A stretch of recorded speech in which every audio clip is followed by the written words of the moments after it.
voici donc la partie numéro 2 de la sortie à Riboulet.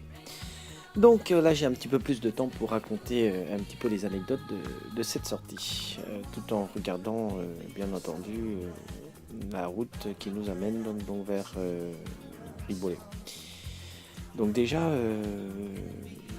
les virages sont un peu plus serrés par rapport aux Alpes. Les Alpes, quand on avait des virages, c'était des grands virages, on avait le temps de voir loin. Là, j'ai été surpris d'avoir quelques virages bien serrés. J'ai eu 2 erreurs durant ces virages.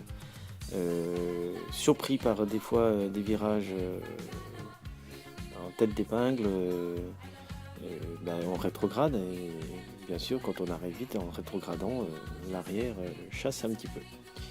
Bon, quand j'ai dit j'allais vite, on va dire vite par rapport au virage, pas vite à 180. De toute façon, je roule pas à 180, on était quoi, 90, 100, 110, ça dépend de la visibilité du virage.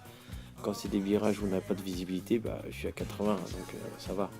Mais bon, quand on arrive à 80 dans un virage serré, voilà, on freine subitement et en rétrogradant rapidement, l'arrière a chassé.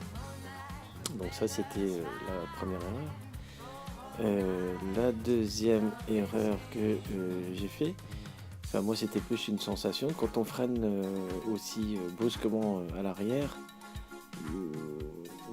ou je sais plus si c'était l'arrière, oui ça doit être à l'arrière, ça chassait, l'arrière partait un petit peu,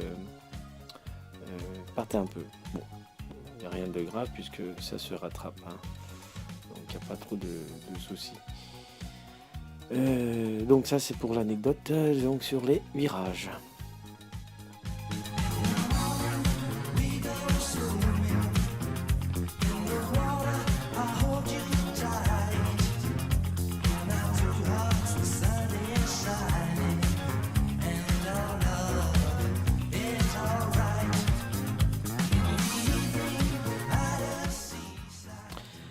Alors donc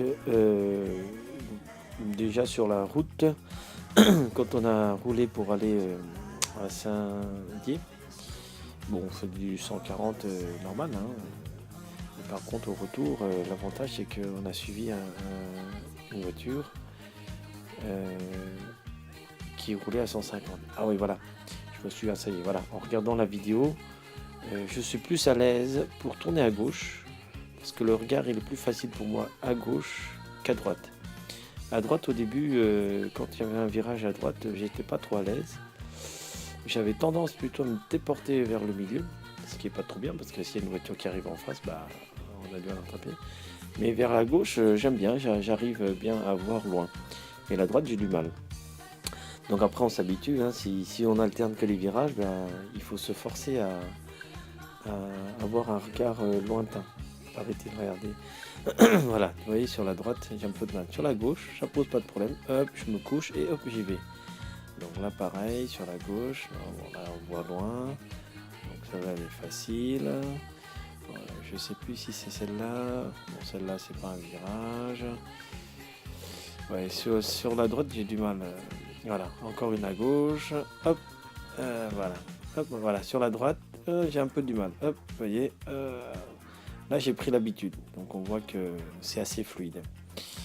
D'ailleurs, sur cette route-là, il y a de bons virages, hein, quand même. Voilà. Sur cette route-là, à certains moments, il s'est marqué trop d'accidents dangereux. Ce qui est possible, hein, parce que les mecs, ils doivent bien attaquer quand même, les mecs qui connaissent bien cette route.